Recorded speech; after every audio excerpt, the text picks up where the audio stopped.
Oke, salam kawan. Saya ucapkan terima kasih karena bersama dengan Daniel Jani Channel. Saya harap kawan di luar sana sehat ya. Saya juga mengucapkan banyak terima kasih tentang komen-komen yang bermanfaat kepada saya di komentar itu. Saya sentiasa baca lah komen tuh. So sekali lagi saya ucapkan terima kasih di situ. Hari ini saya hanya ada sedikit pencerahan berkenaan dengan isu Tun Dr. Mahathir Mohamad nih yang dia cuba sedaya upaya untuk tidak memberi laluan kepada Datuk Seri Anwar Ibrahim sebagai Perdana Menteri ke-9. Apapun sebelum saya nak masuk, saya juga selalu lupa hashtag LTL lah. LTL. So LTL lah. Jadi apa yang berlaku kalau kita nak katakan ini sesuatu yang menurut saya lah Tun tidak perlu lakukan lagi lah. Sepatutnya Datuk Seri Anwar Ibrahim sudah memberi dia ruang. Sepatutnya dia kena bagi Datuk Seri Anwar Ibrahim untuk mencuba keupayaan dalam mentadbir negara. Bukan dia keluarkan kenyataan seperti dulu. Dia kata Datuk Seri Anwar Ibrahim ini tidak layak mentadbir lah, tidak layak itulah. Kalau kita nak kata macam tu, semua orang tak layak, semua orang ada kesalahan, semua orang ada yang tidak, maksudnya tidak sempurna. Jadi dia sendiri pun tidak sempurna. Jadi kalau kita lihat daripada awal Tun mengambil alih jawatan sebagai PM tu dulu, kita dah lihat dari awal. Kalau kita jenis yang baca gerak badan orang, gerak dia ni, kita sudah dapat tahu dia cuba mengelak untuk mengatakan bahawa dia tak nak lepaskan jawatan sebenarnya, kalau itu hakikatnya. Tetapi ini pandangan pribadi saya ya. Kalau kita lihat banyak dolak dalih yang Tun sendiri cuba buatkan untuk tidak memberi laluan kepada Datuk Seri Anwar Ibrahim sebagai PM. Apapun dari sisi ini, saya cuma berterima kasih kerana PH menang waktu itu. So yang pertama,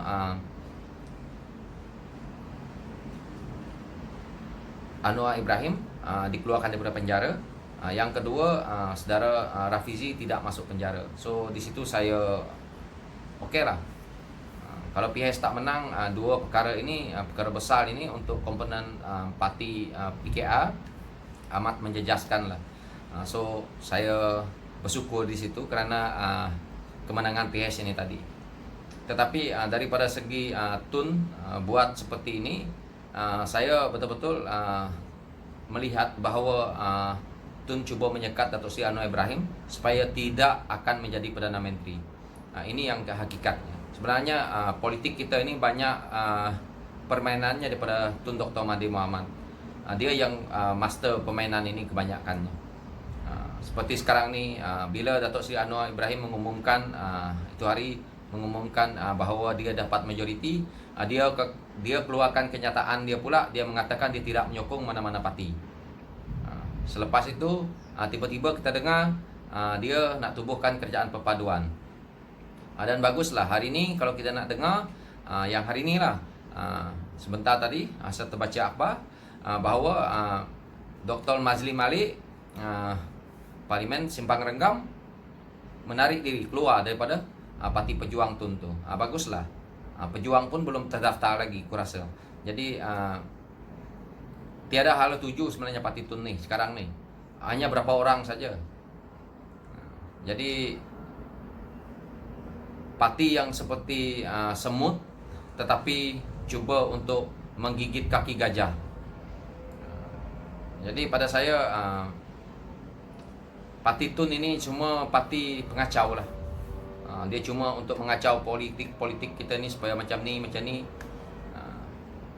Yang sebaiknya Tun sebenarnya berehat sajalah. Tidak perlu lagi menyusahkan politik negara ni. Apa yang dia mahu lagi? Segala-galanya sudah ada. Seperti mana yang dia sendiri cakap juga. Satu perkara lagi yang dia belum dapat lakukan di Malaysia ni, menjadi agung katanya. Jadi sudah-sudahlah. Inilah yang menyekatkan kemarahan untuk Datuk Seri Anwar Ibrahim. Salah satunya naik sebagai Perdana Menteri ke-9. Kerana cara dia sendiri. Tengok sekarang ni dia nak pecahkan. Dulu Datuk Seri Anwar Ibrahim diam-diam, dia pun diam-diam.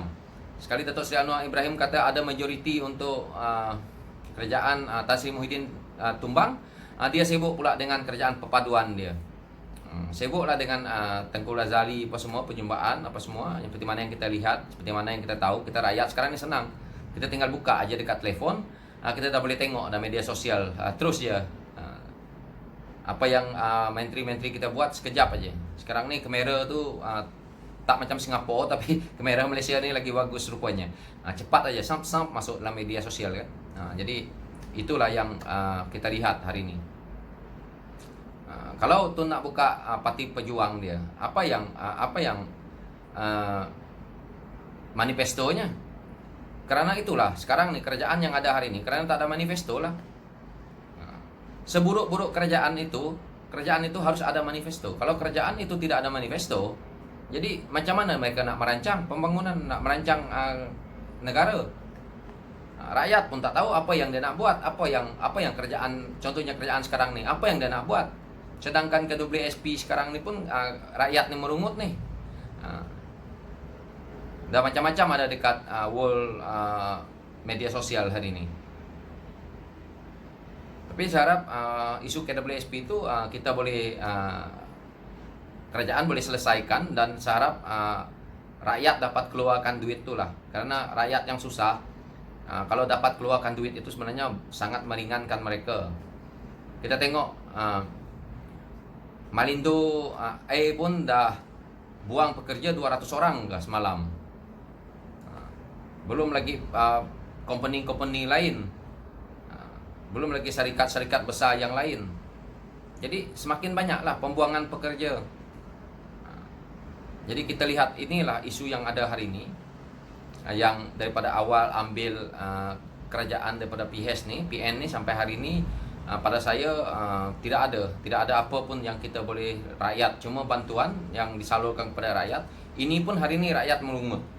Nah, bermakna kalau rakyat merungut hari ini, bermakna keadaan ekonomi itu teruk.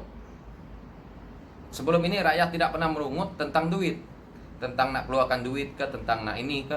Tetapi kalau hari ini rakyat merungut nak keluarkan duit, ini betul-betul keadaan ekonomi kita sudah drop. Patutnya kerajaan menilai di situ. Itu pandangan saya lah. Dan saya pergi balik kepada cerita Tun ni tadi. Ini ekonomi kita ini seperti ini, apa yang politik kita terjadi seperti ini adalah karena Tun sendiri. Kalau Tun serah baik-baik dengan Datuk Seri Anwar Ibrahim itu hari, dia tidak perlu letak jawatan. Dia terus mengatakan, okey, saya letak jawatan tetapi saya serahkan kepada Datuk Seri Anwar Ibrahim. Perkara ini sudah selesai. Keadaan COVID ini pun tidak seperti ini. Sabah pun tidak berada dalam keadaan yang seperti ini, iaitu tidak perlu melakukan pilihan raya kerana tidak ada MP-MP daripada Semenanjung pergi ke Sabah untuk membeli MP. Apa yang berlaku hari ini, inilah akibatnya. Daripada awal ceritanya adalah daripada Tun nih ceritanya. Ini lagi dia nak buat parti pejuang dia ni. Nak buat parti pejuang ini, lepas tu sibuk pula lagi nak buat lagi kerajaan perpaduan. Kerajaan perpaduan ni nak ambil daripada mana? Sanggup UMNO nak masuk? Mungkin adalah sebelangan MP UMNO yang nak pergi, nak lompat. Tidak cukup juga coalition dia. Nak pergi ambil PKR sedikit. Tak ada dah PKR.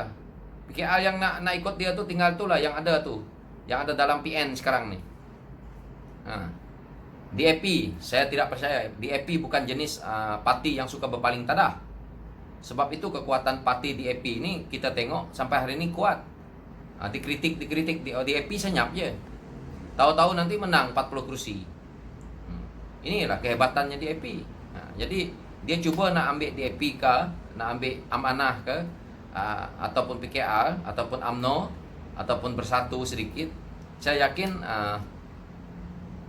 kerajaan perpaduan ini tidak berjaya kerana dia tidak ada manifesto dan hala tuju. Setiap parti itu mempunyai hala tuju. Tiba-tiba kalau kerajaan perpaduan, hala tujunya ke mana? Hanya nak gila dengan kuasa, nak gila dengan pangkat yang dah ada, jawatan-jawatan yang diagihkan seperti mana yang ada kerajaan hari ini. saya tidak yakin kerajaan itu akan jadi baik juga. Saya tidak mengatakan kalau contoh kerajaan kalau besok contohnya pilihan raya antara UMNO ataupun kerajaan BN Barisan Nasional yang ada dulu dengan PHS bertanding, saya lebih yakin contoh walaupun kita tahu di pihak contohnya di pihak Barisan Nasional ada sedikit ketirisan ataupun kerusakan, tetapi sekurang-kurangnya ada manifesto dan rakyat boleh merasa. Kalau kita lihat yang ada hari ini, apa yang kita rakyat rasa? Saya mengkritik kerajaan yang ada hari ini karena kita lihat hari-hari kita merungut dengan keadaan ekonomi yang cukup parah. Mungkin pada mereka tidak terasa benda-benda ini. Kita nih yang nak makan, nak pergi beli barang-barang dekat pasar, nak pergi beli apapun, kita terasa benda tu mahal karena kita punya nilai mata wang jatuh. Nilai mata wang kita jatuh, harga barang ni mahal. Contohnya kalau kita beli bawa duit 100, kita belanja kalau dulu banyak barang. Hari ini kalau kita duit 100 berbelanjanya tinggal berapa barang saja, boleh hitung dengan jari. Jadi itulah yang ada hari ini. Sedangkan kurensi kita dengan Singapura saja sudah jaraknya jauh. Tak payah cerita US dollar. Kurensi dengan Singapura sudah 3.03 atau 3.04 sekarang nih. Kalau dulu masih boleh gagah, boleh 2.8, 2.9, 3.0. Sekarang ini dah makin parah. Saya pernah melihat di Akbal Singapura waktu itu, penganalisa politik dia mengatakan tahun ini ataupun tahun lepas 2019 dia mengatakan mata wang Malaysia akan jatuh ke paras 3.0. Dia kata waktu tu kurensi kita dengan dia cuma 2.2, 2.3. Saya senyum. Saya tidak yakin apa yang dia katakan itu, dan karena dia tidak ada data-data yang mengatakan bahawa nilai mata wang kita kini akan jatuh. Saya tidak percaya di situ. Tetapi ternyata dugaan penganalisa politik Singapura itu adalah tepat. Apa yang berlaku hari ini memang betul. Dan kalau kita nak tahu, mungkin kawan-kawan tidak keluar negeri. Kalau kita keluar negeri, kita sebenarnya kurensi dengan Indonesia pun dah parah. Walaupun dia rupiah, mainnya juta-juta, tetapi kita dengan dia nilai mata wang dia lebih baik daripada kita. Thailand kita tak payah cerita lah. So begitulah keadaannya apabila satu government yang ada hari ini tidak berapa bagus. Dan apa yang kita lihat, kalau lagi Tun nak buat lagi kerajaan perpaduan, makin parah lah kita. Kita tak tahu dia nak diri dia sendiri jadi Menteri Kewangan lagi ke. Tun sebenarnya banyak melanggar janji dia juga. Kerana itulah PHS itu seperti itu dulu. Tapi yang disalahkan oleh macai-macai yang ada di media sosial, salahnya Datuk Seri Anwar Ibrahim. Katanya 20 bulan buat apa? Sedikit-sedikit kata macam tu. Yang 60 tahun buat apa? Aku nak tanya. Yang jadi macai-macai itu kau dah kaya dah. Tak kaya juga kau. Pakai basikal juga. Pakai motosikal buruk juga. Tu yang macai-macai yang besar-besar tu yang kaya. Yang duduk dekat media sosial ni duduk demak pakai konfek tu, itu dapatlah 20 sen. Macam Rafizi cakap, macai 20 sen lah kau. Itulah hakikatnya. So apa yang saya nak berkatakan ini, itulah kalau kita nak lihat Tun inilah yang banyak membuat kerosakan pada saya, pada negara kita ini. Kalau menurut saya lah seperti itu. So saya harap kawan-kawan faham apa yang saya nak perkatakan. Tetapi apapun Tun ini, kita hormati dia sebagai tokoh kerana dia ada jasa dia sebagai Perdana Menteri kita sebelum ini dulu, dah 2 kali ini. Tapi yang pertama dia jadi Perdana Menteri itu memang kita banyak lihat segi pembangunan kerana waktu itu komponen Barisan Nasional kuat. Jadi kekuatan politik kita itu dipercayai dunia. Itu sebabnya, puncanya pun. Kalau kita nak lihat kenapa dia begitu bagus di waktu zaman dia itu puncanya karena kekuatan politik. Di mana-mana negara kalau kekuatan politik itu gagal, memang ekonomi dia drop. Saya risau selagi kita tidak habis dengan politik yang ada hari ini, yang permainan politik yang seperti ini, cuma menang sedikit 2-3 kursi, 4-5 kursi, ini amat berbahaya kepada negara kita sendiri. Daripada segi ekonomi, pembangunan memang kita akan drop. Kalau kawan-kawan kata saya bohong, kita tunggu lagi 5 tahun, ada pilihan raya selepas ini. Kalau satu parti politik itu komponen dia seperti PH lawan PN contohnya, kalau cuma seperti ada yang ada hari ini, majoriti yang ada dia punya ni kekuatan dia, kita akan di dalam keadaan masalah negara, yaitu ekonomi negara kita memang drop. Karena keyakinan pelabur untuk masuk ke Malaysia itu terdorong oleh politik yang ada. Kalau nak cerita kenapa politik itu melibatkan pelabur, itu part lain lah. Tetapi untuk bahasa yang paling mudahnya seperti itu. Okey, mungkin kawan-kawan yang menonton video ini agak paham tentang itu. So, yang itu penerangan saya akan datang. Saya akan cerita mungkin malam nanti saya akan ceritakan sedikit tentang apa penglibatan antara politik dan pelabur ni tadi. Kerana dia agak panjang juga ceritanya, itu kena detail sedikit. Tidak boleh kita cakap seperti yang saya cakap seperti ini. So saya harap itu saja yang saya nak buat pencerahan tentang Tun ni tadi, menyekat Dato' Seri Anwar Ibrahim. Okey, dan kerajaan yang ada hari ini, kenapa kita berada dalam keadaan yang teruk, walaupun negara lain pun sama seperti kita dalam pandemik yang sama, tetapi kita lebih parah rasanya. Walaupun kita rasa macam tidak, tapi hakikatnya kita negara sudah semakin parah kerana hutang kita pun meningkat, dan begitu juga pengeluaran KWSP seperti mana yang saya cakapkan tadi. So, okey kawan-kawan, saya harap pencerahan ini cukup setakat ini, dan nanti kita sambung lagi. Mungkin besok ataupun malam ni saya akan sambung lagi untuk buat video. Okey, thank you.